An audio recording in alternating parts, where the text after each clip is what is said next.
what a department would be looking at as it's trying to meet that standard? Yeah, I think I can maybe address that. In most agencies in Ohio, I say most, because we don't have a statewide expectation or standard or policy, I don't know that we can account for how many do and how many don't. With this new collaborative, one of the things we're going to be doing, Andrew, is establishing an annual reporting mechanism so we can tell you which agencies are in compliance with those fundamental standards, such as use of force and deadly force.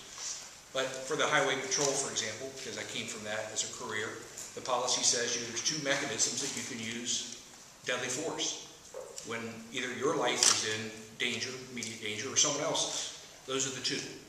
Now, establishing the policy is obviously the first step. Just to get into a hypothetical case, because I'm not speaking about any specific case, if someone is running from a law enforcement officer, their life is not at risk, nor probably is anyone else's. These standards don't exist in every law enforcement operation in the state. So making it clear what the use of force is will be extremely helpful in terms of guiding an officer. That's right, Governor.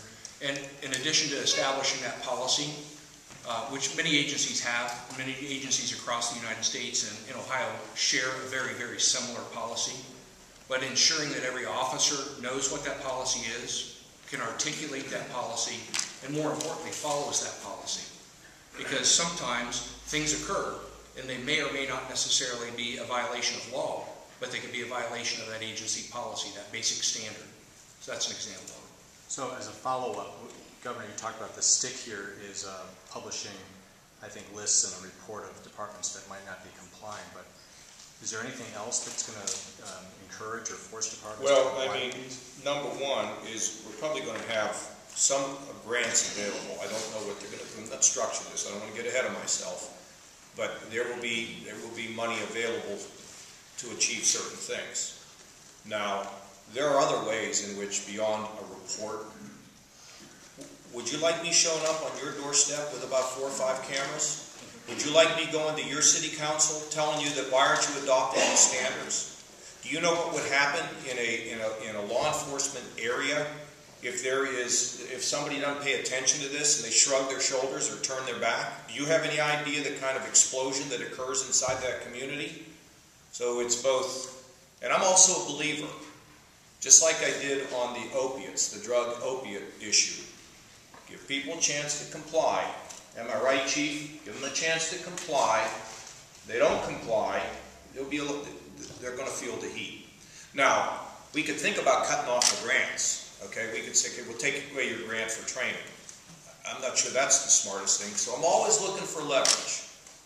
And I got some leverage that I know now, but I haven't stopped looking for additional leverage. But I really believe that most of these agencies, when given direction, are going to comply with what we're developing. That's why it was so important that we have a consensus. And the key here is you just don't want to, you want to act quickly, but you don't want to go so quickly that people feel as though they're being beaten down, because then you get resistance. Well, I think this is going to work fine, but let me just tell you, for those that think they're not going to do it, they don't want to take that position. And I don't want to presume how many of them there are. Chief, you want to make a comment on this? Well, the simple answer to that is police officers are required to qualify annually with the fire department. And if they don't do that, they can no longer function as a police officer. A lot of these mandates that are coming out of this task force will impose similar restrictions and require training requirements. Police officers get their certification to function from the state of Ohio. If they cannot comply with those restrictions, they will lose that certification, and that's exactly what should happen. We want the best police officers in the state, and the governor, through this task force, is going to impose some pretty heavy requirements. But these are probably requirements that should have been in place 30 years ago.